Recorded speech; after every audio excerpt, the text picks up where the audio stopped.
안녕하세요. 가스펠교회 청소년부 여러분. 오늘은 2020년 6월 14일 주일 예배를 함께 하나님 앞에 드리도록 하겠습니다. 우리 사도신경으로 우리의 신앙을 고백하면서 우리 하나님 앞에 함께 예배하도록 하겠습니다.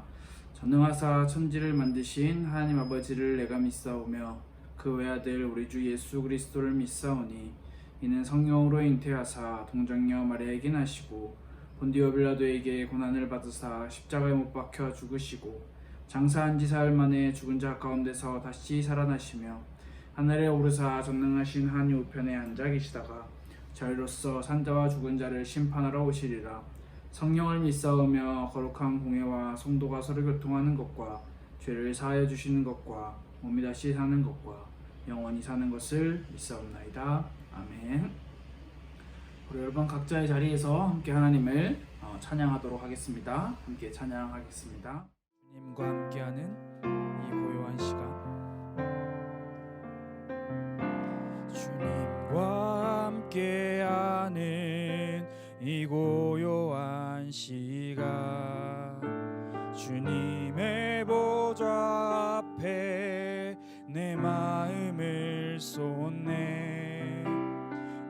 모든 것 아시는 주님께 감출 것 없네.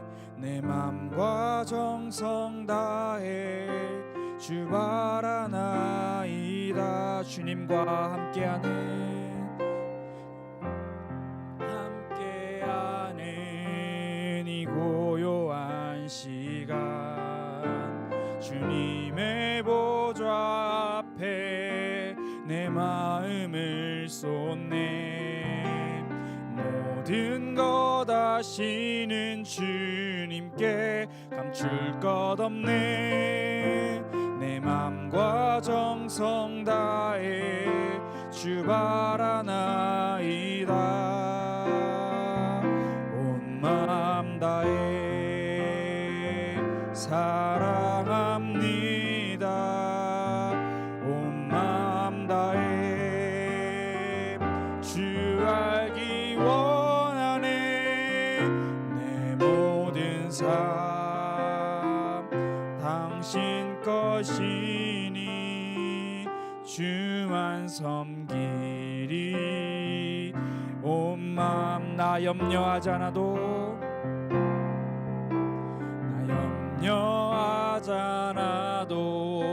내 쓸 거다. 나 오직 주의 얼굴, 나 오직 주의 얼굴 구하게 하소서. 나 이해할 수 없을 때라도 감사하며 날마다 순종하며 주 따르오리다. 온 맘 다해, 온 맘 다해 사랑합니다. 온 맘 다해 주 알기 원하네. 내 모든 삶 당신 것이니 주만 섬기리. 온 맘 다해 사랑합니다. 온 맘 다해 사랑합니. 온 맘 다해 주 알기 원하네. 온 맘 다해 주 알기 원하네.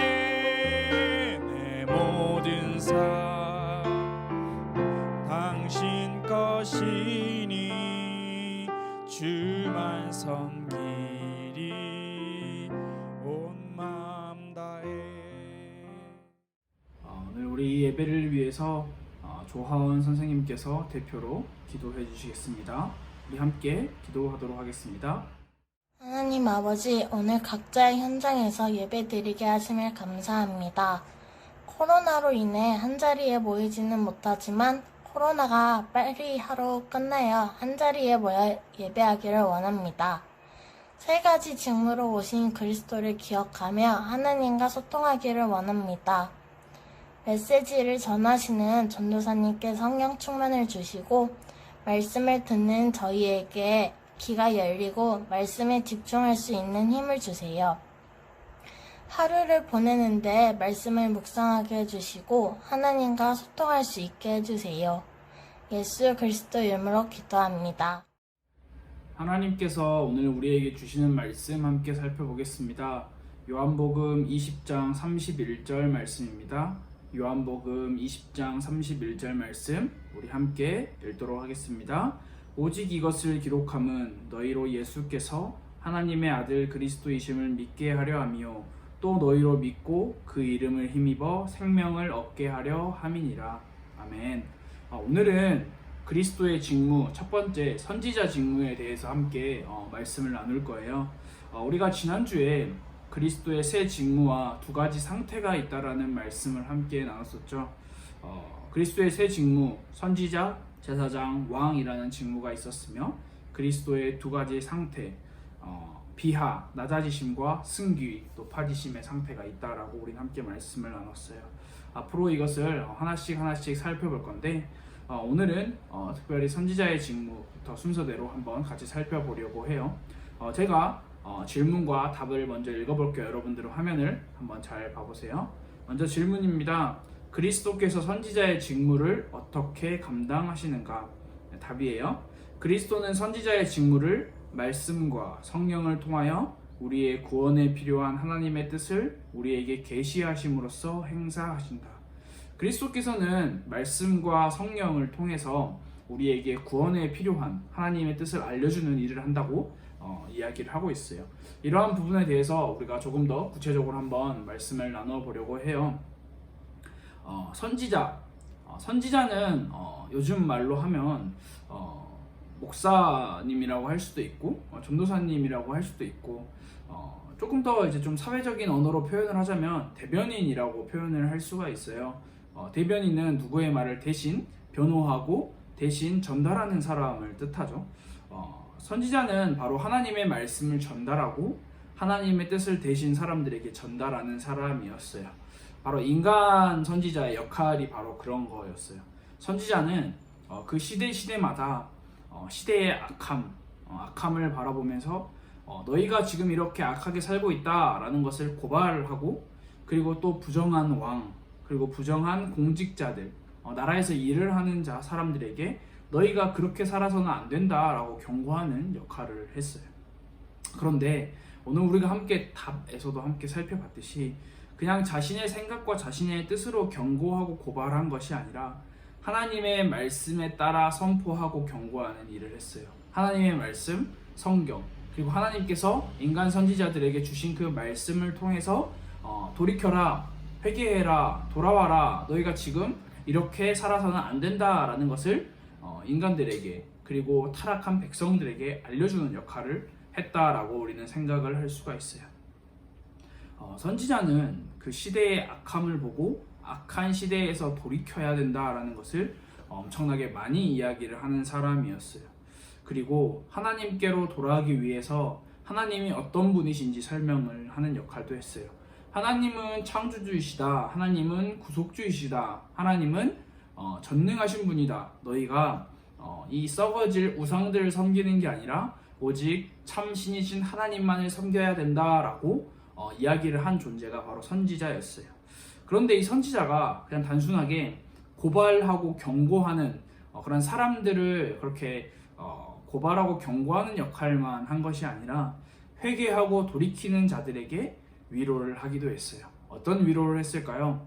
하나님께서 너희를 이만큼 사랑하신다. 하나님께서는 오래 참으셔서 너희가 하나님께로 돌아오기를 원하신다라는 사랑의 메시지, 위로의 메시지를 전달하기도 했어요. 우리는 구약 성경을 통해서 함께 살펴볼 수가 있어요. 대표적으로 이사야, 예레미야, 느헤미야, 그리고 에스라와 같은 선지자들이 있어요. 이 선지자들이 활동하던 모든 시기는 이스라엘 나라가 어려움에 빠진 시기였어요. 포로로 가고 속국으로 가고 자신의 나라를 지키지 못하고 다른 나라를 섬기는 그런 시대였어요. 그러다 보니까 이 이스라엘 백성들의 마음에는 자연스럽게 하나님이 아닌 다른 신들을 섬기고 우상들을 섬기는 그런 시대의 상황을 우리는 살펴볼 수가 있는데요. 성경에 나타난 모든 선지자들은 구원을 베푸시는 하나님의 뜻을 우리에게 가르쳐 줬어요. 너희가 지금 그 우상에서 돌아와야 된다. 너희가 우상에서 돌아오지 않으면 하나님께서 너희에게 진노하셔서 벌을 주실 것이다 라는 경고의 메시지도 함께 했고요. 또 하나님께로 돌아오는 자들에게 너희가 하나님께로 돌아왔구나. 하나님께서 너희를 사랑과 은혜와 따뜻한 그 손길로 너희를 안아주실 것이다 라고 하는 위로의 메시지도 함께 전달했다고 우리는 생각을 할 수가 있어요. 그런데 인간 선지자가 그 백성들을 돌아오게 하고 하나님의 구원의 소식을 전파하는 데 있어서는 한계라는 게 있었어요. 왜 한계가 있었을까요? 우리는 완전한 선지자이신 그리스도를 기다리기 때문이에요. 완전한 선지자이신 그리스도께서 신약 성경을 통해서 이 땅에 오셨을 때 예수 그리스도께서 이 땅에 오셔서 가르치신 것 또한 하나님의 구원의 뜻이었어요. 선지자들은 하나님께서 이렇게 말씀을 하셨다라고 이렇게 이야기를 했다면 예수 그리스도는 직접 너희가 회개해야 된다, 하나님께 돌아와야 된다, 하나님께서 이런 구원을 허락하실 것이다 라고 직접 말씀을 하셨어요. 하나님의 뜻을 예수 그리스도께서는 구약의 성경 말씀, 그리고 하나님의 말씀, 그리고 성경을 통해서 우리에게 전달하시고 그 시대의 이스라엘 백성들에게 전달하셨다라는 사실을 우리는 살펴볼 수가 있어요. 우리가 선지자라는 직무를 정리해 볼까요? 우리가 그동안 알고 있던 선지자의 직무가 단순히 하나님을 만나는 길을 우리에게 알려주는, 정말 맞아요. 하나님의 만나는 길을 알려주는 역할을 하는 게 선지자의 역할인데 우리가 오늘 이 말씀을 함께 배우면서 조금 더 구체화시켰으면 좋을 것 같아요. 말씀과 성령을 통해서 하나님의 구원의 뜻을 우리에게 전달하는 역할이 바로 선지자라는 역할을 수행한다라는 것을 우리는 생각을 해볼 수가 있어요. 그런데 선지자는 구약시대의 선지자 그리고 신약시대에 오셔서 완전한 선지자이신 예수 그리스도, 사실 예수 그리스도께서 이 땅에 오심으로써 인간 선지자의 역할은 끝났어요. 예수 그리스도께서 완전한 구원을 선포하셨기 때문에 모든 인간 선지자의 역할은 끝났는데, 그런데 우리가 살아가는 오늘날 그리고 역사를 돌아보고 이 종교적인 역사를 돌아보면 정말 많은 거짓 종교들이 정말 많이 있어요. 대표적으로 거짓 종교들은 어떤 특징이 있냐면 그리스도께서 성령으로 말미암아 성경을 통하여 말씀하시는 것 외에 또 다른 종교적인 권위를 주장을 해요. 성경 그리고 예수 그리스도가 아닌 또 다른 어떠한 권위를 주장을 해요. 성경은 맞다, 성경은 옳다라고 이야기를 하는데, 그런데 또 다른 것에 가치와 권위가 있음을 분명하게 주장을 하고 있어요. 예를 들어보면 대표적으로 우리는 카톨릭 교회를 볼 수 있어요. 바로 천주교죠. 천주교는 하나님의 말씀 성경보다 천주교의 우두머리가 되는 교황의 말에 더 가치와 권위를 두는 집단이에요. 어쩌면 성경보다 교황의 말이 더 높은 가치가 있다라고 생각하고 살아가는 사람들이라고 우리는 생각을 해볼 수 있어요. 교황이 공식적인 자리에 나가서 이야기를 해요. 너희가 이렇게 해야 한다. 이게 맞고 이게 틀리다. 그러면 그 교황이 하는 말이 바로 어떠한 오류도 없는 권위 있고 가치가 있는 말이라고 생각하고 받아들이는 게 바로 카톨릭 교회의 현실이에요. 마치 교황이 그리스도보다 더 높은 위치와 가치와 권위를 가지고 있는 것처럼 이야기를 해요. 카톨릭 교회, 천주교는 교황이 예수 그리스도의 그 사도 직분, 선지자 직분을 이어받은 인간 선지자, 이 시대의 인간 선지자라고 생각을 하고 그 자신의 말에 엄청난 효력과 가치가 있다, 권위가 있다고 생각을 하고 있어요. 결국 이렇게 되면 그리스도를 부인하고 부정하고 성경을 부인하는 경향이 매우 진하게 나타남을 우리는 살펴볼 수가 있어요. 또한 여러분들에게 좀 익숙하지 않은 종교일 수도 있는데 바로 몰몬교라고 하는 종교인데요. 이 몰몬교는 창시자가 요셉 스미스라고 하는 사람인데요. 이 요셉 스미스가 그리스도 이후에 나타난 진정한 선지자라고 주장을 하면서 그 사람 말에 절대적인 가치를 둬요. 그리고 몰몬교는 몰몬경이라고 하는 자신들만의 경전을 가지고 성경이 아닌 그것의 권위와 가치를 두는 것을 우리는 살펴볼 수 있어요. 이처럼 절대 권위를 가지고 있는 성경을 다른 것과 타협하고 다른 것과 동일화시키고 다른 것보다 더 높이 생각하고 다른 것보다 더 위에, 성경보다 더 위에 다른 종교적인 가치를 두려고 하는 것을 우리는 거짓된 종교들을 통해서 살펴볼 수가 있는데요.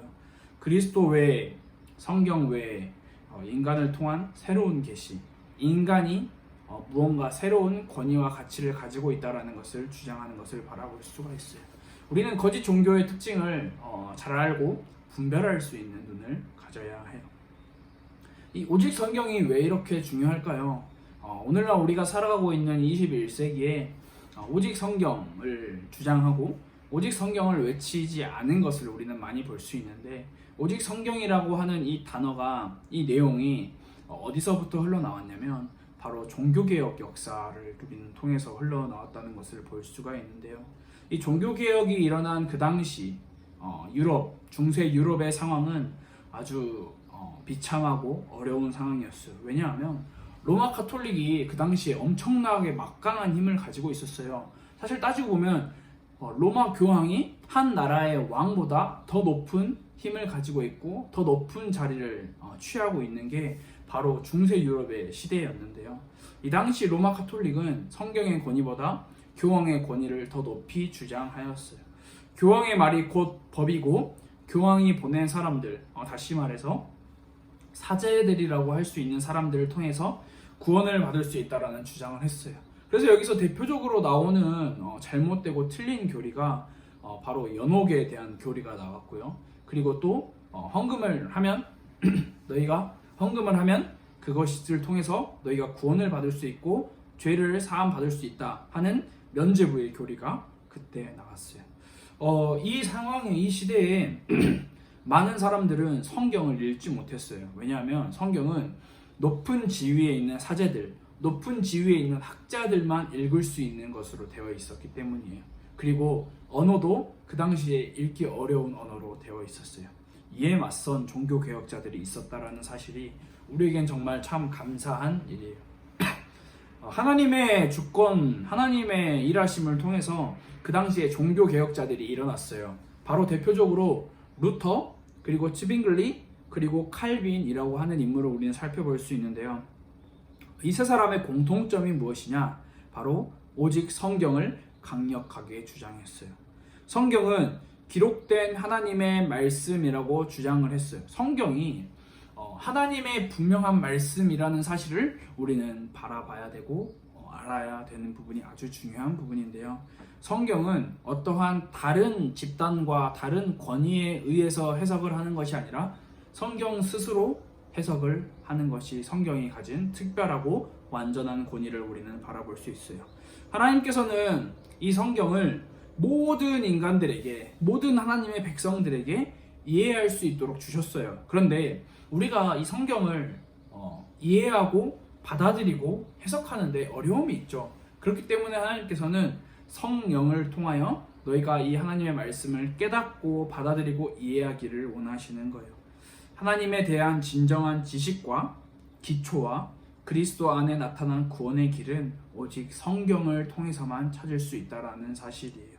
이 성경, 오직 성경을 주장하는 게 정말 중요해요. 이 성경이 아니고서도 요즘에 다른 것들이 너무 많아요. 그래서 심지어는 제가 이전에도 한번 이야기를 했는데 이 WC라고 하는 이 교회 통합을 지지하는 그런 여러 가지 집단 가운데 한 집단은 예수 그리스도가 아니고서도 구원을 받을 수 있다. 다른 말로 하면 성경이 아니고서도 구원을 받을 수 있다라는 것을 주장해요.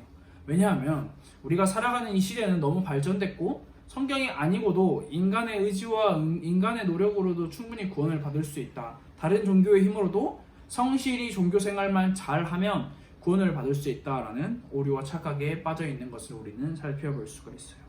여러분, 성경을 읽고 깨닫고 이해하는 것이 얼마나 중요할까요? 우리가 매일매일마다 성경을 읽는 것이 얼마나 중요할까요? 우리는 우리의 힘을 의지해서 성경을 읽는 것이 아니라 성령의 도우심을 의지해서 성경을 읽는 것이 반드시 필요해요. 여러분, 성경은 절대 규범이에요. 절대 규범. 다른 것들과 동등시되거나 다른 것들이 더 위로 올라가거나 할 수가 없는 것이 바로 성경의 절대 규범인데요.